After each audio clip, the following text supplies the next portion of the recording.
सूत जी महाराज कहते हैं, काल व्याल मुखग्रास त्रास नृणास हेतवे श्रीमद् भागवतम शास्त्रम कलौ कीरेण भाषितम। भागवत जी ही कलयुग में कृष्ण प्राप्ति करा सकती, उनका आश्रय ले लो। तब पूछा गया कि इन भागवत जी का आश्रय किसने लिया है, कृपा कर उनके बारे में बताओ। तब बताया कि श्री नारद जी महाराज ने भक्ति ज्ञान वैराग्य की पुष्टता के लिए भागवत की कथा कराई, और उस कथा में सनक सनंदन सनातन सनत कुमारों ने कथा सुना करके भागवत जी से भक्ति ज्ञान वैराग्य को युवा किया। भक्ति सुतौ तौ तरणौ गृहीत्वा प्रेमैक रूपा सहसा विरासीत् श्री कृष्ण गोविंद हरे मुरारे। हे नाथ नारायण वासुदेव नाथेति नामानि मुहुः वदन्ति। बंधुओं, चाहे वो मीराबाई हूं, चाहे वो सूरदास हूं, चाहे आपके नरसिंह मेहता हूं, श्रीमद् भागवत जी का आश्रय सबने लिया। हमारे स्वामी श्री हरदास जी महाराज तो वो कैसे पंक्ति में एक में कहते हैं कि प्रथम सुने भागवत भक्ति रस मुखवाणी, ऐसे करके है ना, हो तो हमको भेजना, हम सुनाएंगे। स्वामी श्री हरदास जी महाराज जिन्होंने श्री कुंज बिहारी लाल जी को वृंदावन में प्रकट किया, उन्होंने 7 सोपान बताए, बहुत सुंदर हैं। अभी हमारे पास आ जाएंगे तो आपको बताएंगे। 7 सोपान बताए। उनमें सबसे पहला सोपान, सोपान मतलब सीढ़ी, कृष्ण प्राप्ति की, भगवत प्राप्ति की 7 सीढ़ी हैं, उसमें सबसे पहली सीढ़ी बताई भागवत जी। कोई व्यक्ति सीधे नाम आश्रय ले ले, कोई व्यक्ति सीधे धाम आश्रय ले ले, कोई व्यक्ति सीधे सेवा आश्रय ले ले, लेकिन भागवत जी का आश्रय अभी तक नहीं लिया है, तो हम स्पष्ट कह दें, नाम में भी अपराध बनेगा, धाम में भी अपराध बनेगा, सेवा में भी अपराध बनेगा। सबसे पहले भागवत जी का आश्रय, प्रारंभ यहीं से, और एकाध कथा में नहीं, अनेक कथाओं को अपने चित्त में धारण करे और बस सुनता रहे, सुनता रहे, सुनता रहे, सुनता रहे, जब जब अवसर मिले सुने। एक दिन ऐसा आएगा, ठाकुर जी स्वयं आज्ञा करेंगे, शब्द सुनाई देगा, या चित्त में व्याकुलता प्रकट हो जाएगी कि अब कथा जीवन में आगे, अब नाम चाहिए। वो व्याकुलता से फिर नाम का आश्रय लो, दीक्षा ले लो, गुरु दीक्षा लो, नाम आश्रय लो, जो भी आपको, मंत्र आश्रय लो, नाम आश्रय लो। अब आप अष्टाक्षर मंत्र करते हैं या कोई भी मंत्र करते हैं, लेकिन भागवत जी नहीं सुनते, तो आपके मंत्र जाप में, नाम जाप में होता है ना, कई लोग, महाराज जी मन नहीं लगता, नींद आ जाती है, इधर उधर मन चला जाता है, माला छूट जाती है, हाथ से गिर जाती है, पूरी होते होते होते फिर हाथ से छूट जाती है, फिर ढूंढते हैं, शुरू से करते हैं। ये सारे अपराध क्यों बनते हैं?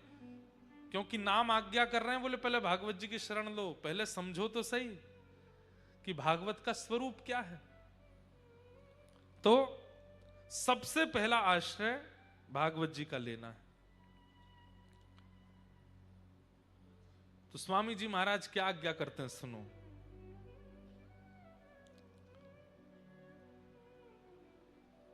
सात स्वरूप बताए।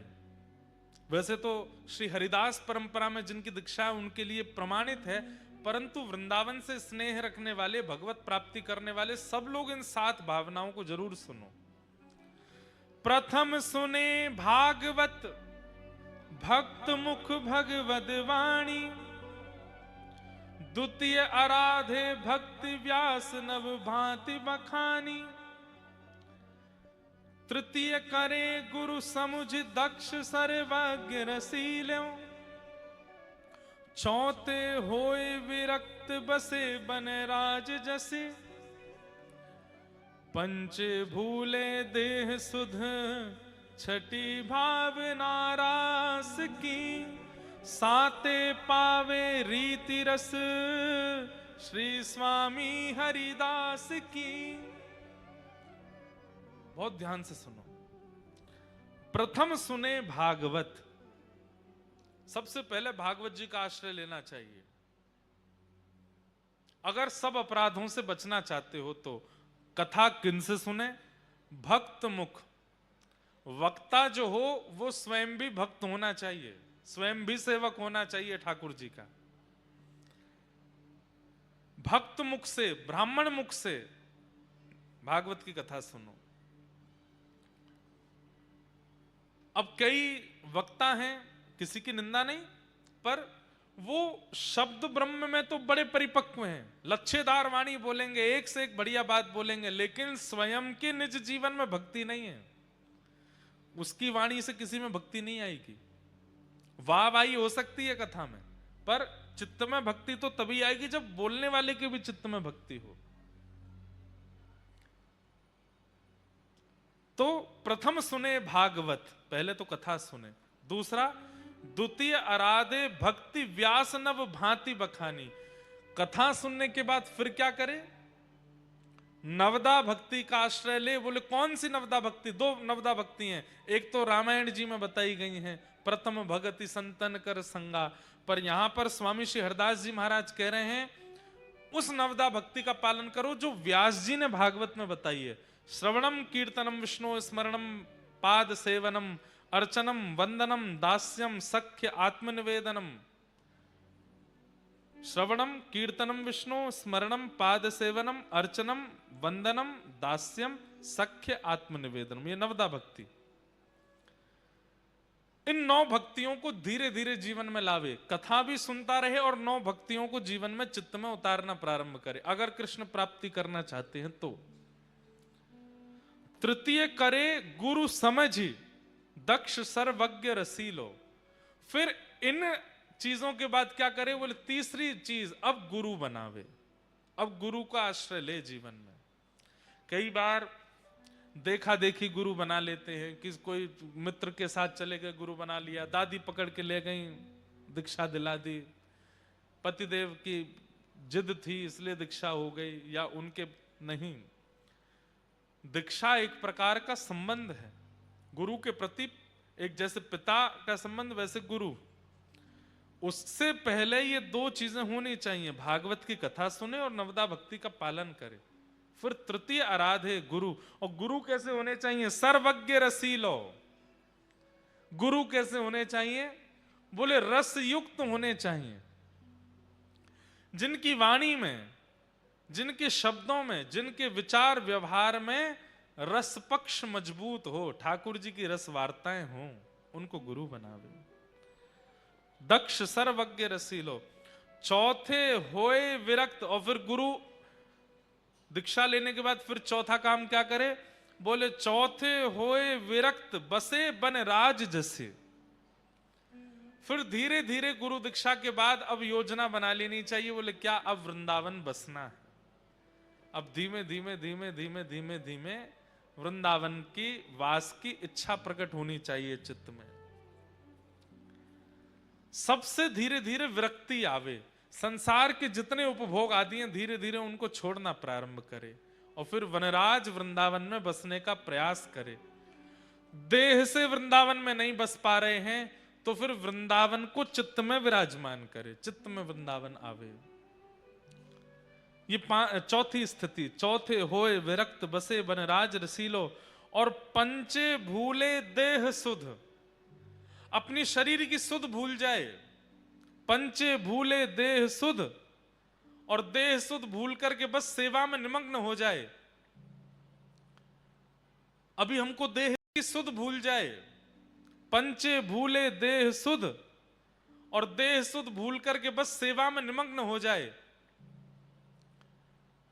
अभी हमको देह स्थिति पता है, कब सोना है, कब उठना है, क्या खाना है, कैसे खाना है, क्या पहनना है, तब ऐसी हो जाए बस कृष्ण मन कृष्ण तन, कृष्ण ही हमारो धन, आठों याम उदों में कृष्ण ही सब काम है। तो पंचे भूले देह सुध, छठी भावना रास की। और देह सुध भूलने के बाद छठवीं स्थिति क्या करे? बोले अब रास का चिंतन करे। रास रासेश्वर भगवान आए हैं और मैं एक रास की गोपी हूं, ठाकुर जी के साथ रास बिहार में प्रवेश करना है। छठे भावना रास की, साते पावे रीत रस, श्री स्वामी हरिदास की। और ये 6 भावना यदि आपने धारण कर ली तो 7वीं स्थिति में जो रस, रीति रस, जो रीति, जो पद्धति स्वामी श्री हरिदास जी की है, जिससे बिहारी जी प्रसन्न होकर प्रकट हो गए, वो आपको प्राप्त हो जाएगी। पर इन 7 का प्रारंभ कहां से है? अच्छा एक बात बोलूं, आप कहोगे महाराज जी हम तो लिख ही नहीं पाए, भूल गए, आपने 7 क्या बताए? अरे पहला याद है ना, प्रथम सुने भागवत भक्ति रस, प्रथम सुने भागवत भक्त मुख भगवत वाणी, बस ये याद है ना। भागवत जी का आश्रय ले लो, बाकी की 6 स्थिति भागवत जी प्रदान कर देंगे, भागवत जी कृपा कर देंगे। भागवत जी का आश्रय ले, भक्ति ज्ञान वैराग्य तीनों युवा हो गए भागवत जी के आश्रय से। तभी एक धुंधुकारी नाम के व्यक्ति की कथा सुनाई गई, जिसने अपने माता पिता के साथ अत्यंत द्रोह किया, मृत्यु के बाद प्रेत बन गया। माता पिता से द्रोह करता है, व्यसन करता है, परिस्त्री गमन करता है, छल कपट आदि ये सब काम स्थिति रखता है अपने जीवन की। मृत्यु के बाद ऐसे लोग ही भूत बनते हैं। भजन बिन नर मर गट के भूत, भूत कौन बनता है? प्रेत कौन बनता है?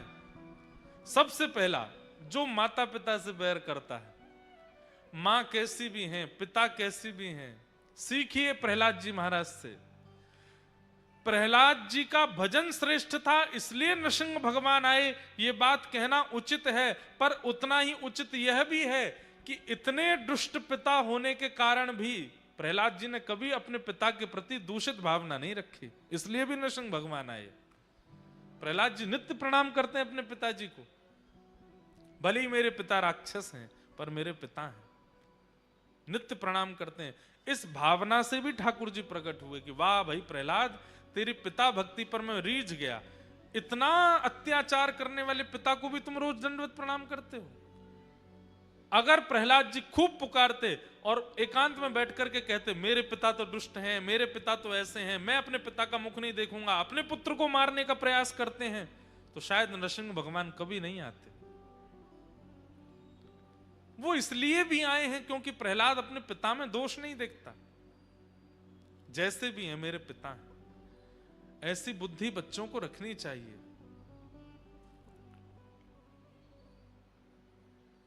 लेकिन माता पिता के प्रति द्वेष बुद्धि रखने वाला वो व्यक्ति मृत्यु के बाद प्रेत बनेगा, निश्चित बनेगा, उसको प्रेत योनि में जाना पड़ेगा। धुंधुकारी ऐसे प्रेत बने हैं, गया श्राद्ध करने से भी मुक्त नहीं हो पाए।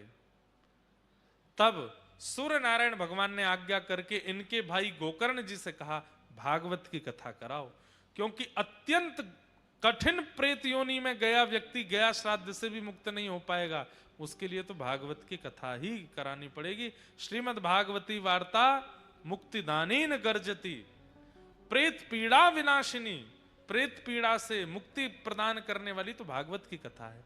तब श्री गोकर्ण जी महाराज ने अपने प्रेत बने भाई का संकल्प लेकर के कथा की, और 7 दिन की कथा होते ही श्री धुंधुकारी एक दिव्य रूप धारण की और विमान में बैठकर के भगवत धाम को प्रस्थान कर गए, प्रेत योनि से मुक्त हो गए। ऐसी भागवत जी की कथा।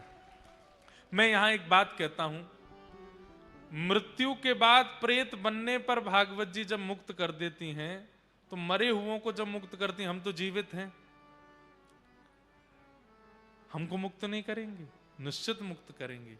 इसलिए